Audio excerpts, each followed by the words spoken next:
ဒီနေ့ကျွန်တော်ဒီဆက်ပေးမယ့်ကြောင်းကတော့တာမန်အားကစားလေ့ကျင့်ခန်းတစ်ခုကနေအမေရိကန်ရဲ့အထူးဆန်းသောပျော်စောမှုတွေတစ်ခုဖြစ်လာခဲ့တဲ့ဘယ်နီဆန်နဲ့ထာရာကယ်လီကိုရဲ့ဖြစ်ရမှာပဲဖြစ်ပါတယ်ဒီဖြစ်ရဟာနှစ်ပေါင်း30ကျော်ကြာသည့်အထိဖြစ်ရှင်းလို့မရသေးပါဘူးအဓိကအချက်ကတော့လမ်းမေးမှာရယူခဲ့တဲ့တာမန် Polaroid ဓာတ်ပုံတစ်ပုံကအဖြစ်ပေးနိုင်မလားဒါမှမဟုတ်နောက်ထပ်လျှို့ဝှက်ချက်တွေကိုဖုံးကွယ်ထားမလားဆိုတာပဲဖြစ်ပါတယ်ပရိသတ်များအားလုံးမင်္ဂလာပါကျွန်တော်ရဲ့ channel လေးကနေညွှန်ထွေးစွာပြန်လည်ကြိုဆိုလိုက်ပါတယ်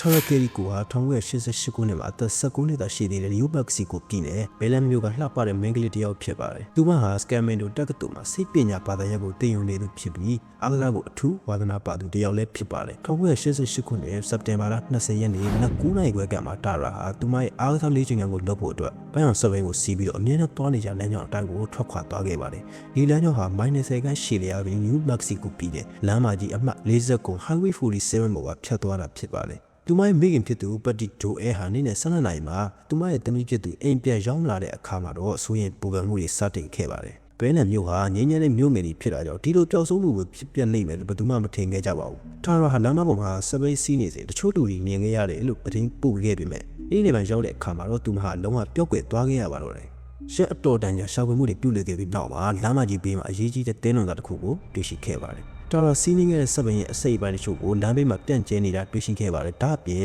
တာရာရဲ့ပေါ့မန်တေးခွေဖွင့်ဆန်းတဲ့လက်ချက်တွေကိုလည်းတွေ့ရှိခဲ့ပါတယ်။ဒီပစ္စည်းတွေတွေ့ရှိတဲ့နေရာကတာရာနောက်ဆုံးရှိခဲ့တဲ့နေရာနဲ့မိုက်အတန်ငယ်ဝေးပါတယ်။ရဲတပ်ဖွဲ့ကဒီပစ္စည်းတွေကမတော်တဆပြုတ်ကျတာမျိုးမဟုတ်ဘဲနဲ့တစုံတစ်ယောက်ကတက်တက်ပစ်ချခဲ့တာဖြစ်နိုင်တယ်လို့ကောက်ချက်ချခဲ့ပါတယ်။ဒီတဲလွန်စာရီဟာတာရာဟာအလူရက်လာဒါမှမဟုတ်အတင်းအဓမ္မခေါ်ဆောင်ခံရမှုဖြစ်နိုင်တယ်ဆိုတဲ့ theory ကိုပို့ပြီးတော့အားကောင်းစေခဲ့ပါတယ်။ဒါပေမဲ့လည်းဒီပစ္စည်းတွေကတာရာကိုဘယ်သူခေါ်ဆောင်သွားလဲဆိုတဲ့အဖြေကိုတော့ပေးနိုင်ခဲ့ပါဘူး။ဒီဖြစ်ရဲ့ထူးဆန်းဆုံးနဲ့အရေးကြီးဆုံးပိုင်းကတော့တာရာပျောက်ဆုံးပြီးတစ်နှစ်အကြာ1989ခုနှစ်ရောက်လာခဲ့ပါဘူး။ဂျူလိုင်လမှာပေါ်ထွက်လာခဲ့တဲ့ Polaroid ဓာတ်ပုံတစ်ပုံပဲဖြစ်ပါတယ်။ Florida ပြည်နယ် Panama City မှာရှိတဲ့ကားပါကင်တစ်ခုမှာမျိုးသမီးတစ်ယောက်ဟာဓာတ်ပုံကိုလမ်းဘေးမှာတွေ့ရှိခဲ့ပါတယ်။အဲဒီဓာတ်ပုံထဲမှာတွင်းကန်းတစ်ခုထဲ၌ပတ်လက်လဲလျောင်းနေတဲ့ကလေးငယ်နှစ်ဦးကိုတွေ့ရပြီးတော့၎င်းတို့ရဲ့ပါးစပ်ကိုပိတ်ဆို့ထားကအရာဝတ္ထုတစ်ခုနဲ့ချီနှောင်ထားကြောင်းကိုလည်းတွေ့ရှိခဲ့ရပါတယ်။တာရာအမိကဖြစ်သူပတီဟာဓာတ်ပုံတွေကမိန်းကလေးကသူမရဲ့သမီးတာရာဖြစ်တယ်လို့အခိုင်အမာယုံကြည်ခဲ့ပါတယ်အထူးသဖြင့်ဓာတ်ပုံတွေကမိန်းကလေးရဲ့ဘေးမှာရှိတဲ့စာအုပ်ကိုတာရာရဲ့နှစ်သက်တဲ့စာအုပ်ဖြစ်တဲ့ VC Andrew My Swiss Audrina လို့ဖော်ထုတ်ခဲ့ချောင်းလည်းဖြစ်ပါ